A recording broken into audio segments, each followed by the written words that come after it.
नमस्कार दोस्तों, stock market studies में फिर से एक बार आपको स्वागत है।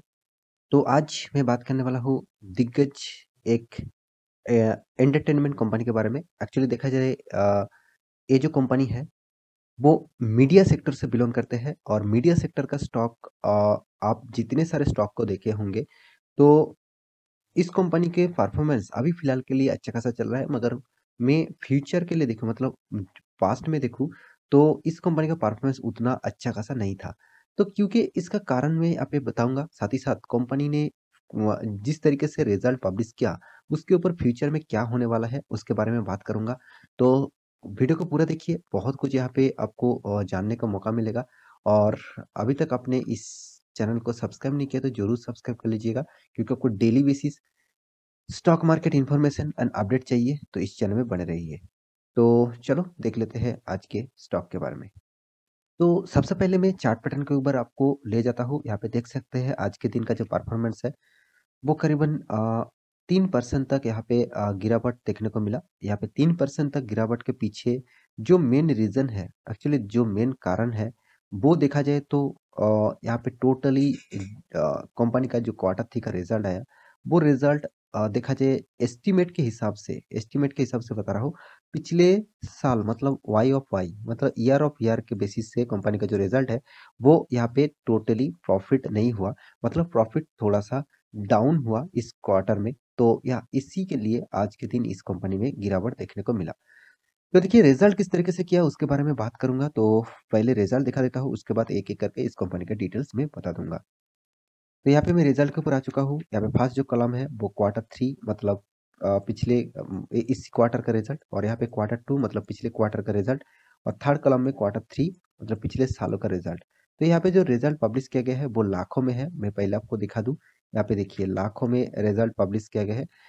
तो रुपीज इन लैक्स में यहाँ पे रिजल्ट पब्लिश किया गया है। तो रिजल्ट एक बार देख लीजिए, तभी आपको अंदाजा लग जाएगा कि कंपनी किस तरीके से परफॉर्मेंस किया है।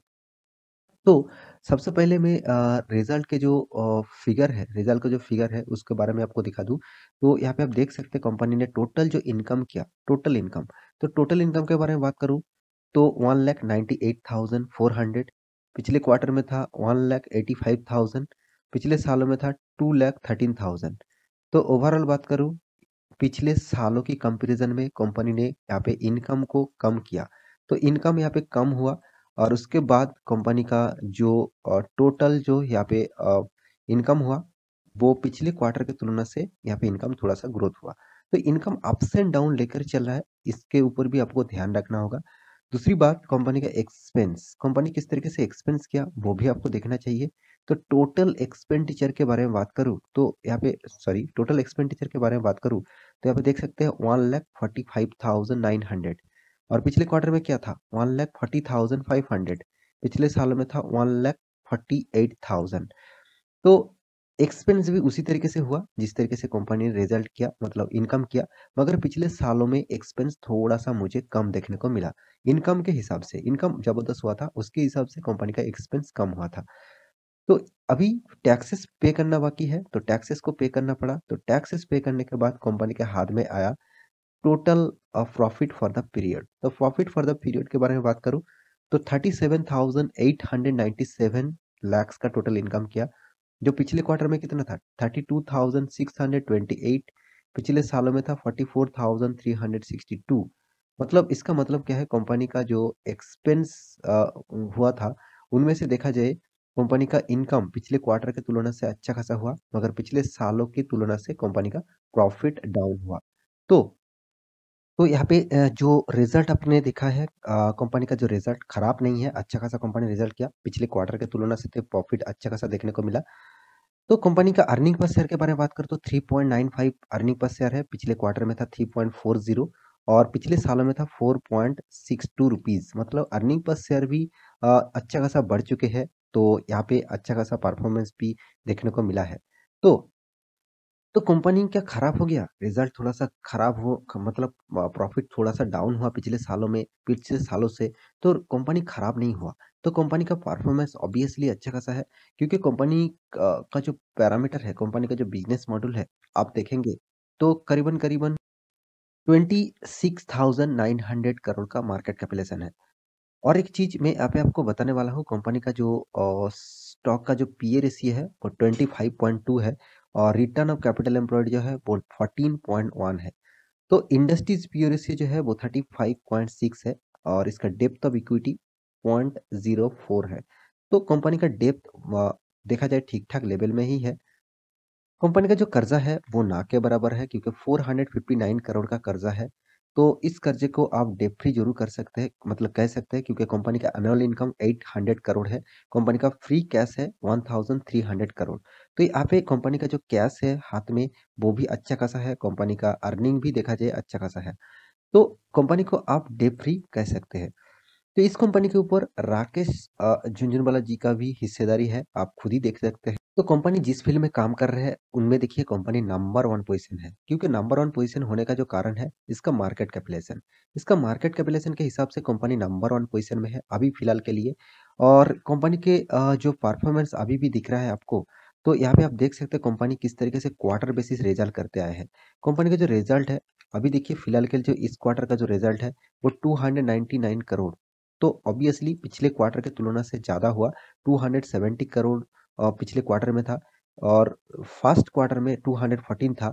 मगर पिछले सालों के यहाँ पे जो क्वार्टर थ्री, इस क्वार्टर थ्री के कंपैरिजन में पिछले सालों की कंपैरिजन करूँ तो यहाँ पे पिछले सालों में क्या था, 400 करोड़ का, और अभी 200 300 बोल सकते हैं। तो ये 100 करोड़ कम प्रॉफिट हुआ। तो इसीलिए इसको मार्केट को थोड़ा सा नेगेटिविटी इशू आया, तो इसीलिए मार्केट इसको आज के दिन गिरावट देखने को मिला। तो देखिए कंपनी कोई खराब नहीं है, मैं ये नहीं कहूँगा कंपनी खराब है। साथ ही साथ आपको मैं एक बार 2-3 बार वीडियो बना के दिया हूँ। जी एंटरटेनमेंट के साथ सोनी भी एक साथ जुड़ना चाहते हैं, दोनों ही मार्च होने वाला है। अगर दोनों मार्च हो जाता है तो आपको और भी अच्छा खासा परफॉर्मेंस देखने को मिलेगा, क्योंकि दोनों ही एक दिग्गज कंपनी है। क्योंकि कंपनी का देखिए साल भर की बात करूँ तो साल भर में कंपनी जबरदस्त प्रॉफिट हमेशा हर साल में कंपनी करते आया है। देखिए हर साल में कंपनी प्रॉफिट को ग्रोथ करके आया है। तो एक अच्छा खासा पॉजिटिविटी है इस कंपनी के ऊपर। और एक चीज, आपको जो चीज देखना चाहिए वो है कंपनी का जो परफॉर्मेंस, वो है कंपनी आपको किस तरीके से रिटर्न दिया। देखिए आपको तो रिटर्न नहीं मिला, क्योंकि 10 साल में 8%, 5 साल में -10% और 3 साल में -8%, मतलब आपका फंड 8% तक लॉस में चला और 1 साल में 15% तक। तो इसका मतलब क्या है, कंपनी का जो परफॉर्मेंस है वो देखा जाए, कंपनी का परफॉर्मेंस अच्छा खासा देखने को नहीं मिला। तो मैं इस कंपनी के ऊपर उतना ज़्यादा एफर्ट नहीं डालते हूँ, मतलब इस कंपनी के ऊपर उतना ज़्यादा निवेश नहीं किया हूँ, क्योंकि कंपनी के परफॉर्मेंस मुझे उतना ज़्यादा खास नहीं लगा। और कंपनी जिस फील्ड में काम कर रहे हैं उस फील्ड में कंपनी में उतना पॉजिटिविटी भी नहीं है। क्योंकि देखिए कंपनी एंटरटेनमेंट के दुनिया में है, तो और एंटरटेनमेंट के दुनिया में अब देखा जाए तो अभी ऑनलाइन का ज़माना आ गया। तो और लोग कामों में इतना बिजी हो गया कि कंपनी एंटरटेनमेंट करने से उतना टाइम नहीं मिल रहा है। तो मुझे लगता है इस टाइप कंपनी के ऊपर फ्यूचर में उतना ग्रोथ नहीं मिलेगा। तो कंपनी का रिजर्व भी देख लीजिए, पहले 3700 करोड़ था, अभी वो 10,000 करोड़ पहुंच चुके हैं। और एक चीज, कंपनी का जो है शेयर होल्डिंग पैटर्न, तो शेयर होल्डिंग पैटर्न के बारे में बात करूं तो पहले क्या था, 38% होल्डिंग प्रोमोटर के पास था और अभी मात्र 3%, 4% होल्डिंग प्रोमोटर के पास है। तो आप खुद ही समझ लीजिए ज्यादातर होल्ड किसके पास है, एफआईएस के पास। 52% होल्डिंग एफआईएस के पास, डीएस के पास करीबन 20% से भी ज्यादा होल्डिंग है और पब्लिक के पास देखिए 22% होल्डिंग है और अदर्स के पास छोटा मोटा अमाउंट है। तो यहाँ पे डीआईएस कौन है वो भी आपको देखना चाहिए, आप खुद ही देख लीजिए डीआईएस कौन कौन डीआईएस यहाँ पे है। आप देख लीजिए लाइफ इंश्योरेंस कॉर्पोरेशन, ये भी माल उठा के रखा करीबन 5% तक, 4.89% तक, मतलब 5% आप बोल सकते हैं। और साथ ही साथ H D F C life insurance company, वो भी देखिए माल उठा के रखा 1.94%। आदित्य बिरला सन लाइफ, यहाँ पे भी अभी तक फिलहाल के लिए कोई माल नहीं है, वो बेच दिया है। तो देखिए दिग्गज दिग्गज मतलब म्यूचुअल फंड कंपनी यहाँ पे माल उठा के रखा है, सारे के सारे म्यूचुअल फंड कंपनी यहाँ पे माल उठा के रखा। तो इसीलिए मैं इस कंपनी के ऊपर ऑब्वियसली कहूंगा कंपनी खराब नहीं है, मगर कंपनी का परफॉर्मेंस मुझे उतना खास नहीं लगा।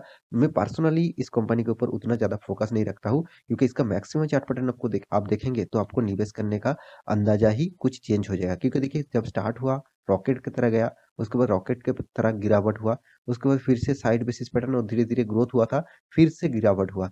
तो कंपनी क्या कर रहा है, इस तरीके से अप्स एंड डाउन में जा रहा है। तो इसका परफॉर्मेंस मुझे इसीलिए इतना खास नहीं लगता। तो आप इस स्टॉक में निवेश करके रखा है, तो खुद रिसर्च करिए। मुझे लगता है इस स्टॉक से आप दूरी रहे तो अच्छा है, और भी बहुत सारे कंपनीज आपको मिल जाएगा जो आपको फ्यूचर के लिए अच्छा खासा ग्रोथ दे सकते हैं। तो बाकी आपकी मर्जी। तो आशा करता हूँ सारी जानकारी आपको मिल चुका है। तो मेरे वीडियो अच्छा लगे तो लाइक करना, दोस्तों के साथ शेयर करना और चैनल को सब्सक्राइब भी करना। मिलते हैं नया स्टॉक लेके, तब तक के लिए अच्छे से रहिए, अपना ख्याल रखिए। Bye bye.